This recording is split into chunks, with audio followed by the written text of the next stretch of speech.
India, శ్రీలంకలో జరగనున్న టీ20 వరల్డ్ కప్ 2026కి కౌంట్‌డౌన్ స్టార్ట్ అయింది. ఫిబ్రవరి 7 నుంచి మార్చి 8 వరకు జరిగే మెగా టోర్నీలో ఫిబ్రవరి 15న జరగాల్సిన భారత్-పాకిస్తాన్ మ్యాచ్ పరిస్థితి హాట్ టాపిక్‌గా మారింది. ఈ నేపథ్యంలో ఈరోజు జరిగిన కెప్టెన్స్ ఫోటోషూట్ మరియు కెప్టెన్స్ ప్రెస్ మీట్‌లో భారత టీ20 కెప్టెన్ సూర్యకుమార్ యాదవ్ కీలక వ్యాఖ్యలు చేశారు. ప్రపంచ క్రికెట్‌లో అతిపెద్ద రైవల్లైన భారత్-పాకిస్తాన్ పోరు ఈసారి మైదానంలో కాకుండా నిర్ణయాల చుట్టూ తిరుగుతుంది.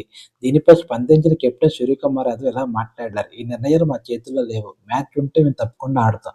భారత్ ఎప్పుడూ మ్యాచ్‌కు నో చెప్పలేదంటూ క్లారిటీ ఇచ్చారు. ఇప్పటికే కొలంబో ఫ్లైట్‌కు టికెట్లు బుక్ అయిపోయాయి కూడా అని తెలిపారు. మ్యాచ్‌పై ప్రభావం చూపే డ్యూ అంశంపై మాట్లాడుతూ కెప్టెన్ సూర్యకుమార్ యాదవ్ ఇలా అన్నారు. డ్యూ మన కంట్రోల్‌లో ఉండదు. దానిపై ఆలోచించకుండా మన చేతుల్లో ఉన్న విషయాలపైన ఫోకస్ చేస్తాం. డ్యూ పరిస్థితితో ఎలా ఆడాలో మాకు అనుభవం ఉందని అన్నారు. చివరగా వాషింగ్టన్ సుందర్ ఫిట్నెస్‌పై స్పందిస్తూ మంచి ప్లేయర్ల విషయంలో ఓపిక అవసరం. తిలక్ వర్మ కూడా గాయం తర్వాత బ్రేక్ తీసుకొని వచ్చి పూర్తిగా మారాడు. వాషింగ్టన్ సుందర్ కూడా దాదాపు రెడీగా ఉన్నాడు. పూర్తిగా ఫిట్ అయిన తర్వాతే అతన్ని తీసుకురావాలనుకుంటామని స్పష్టం చేశారు.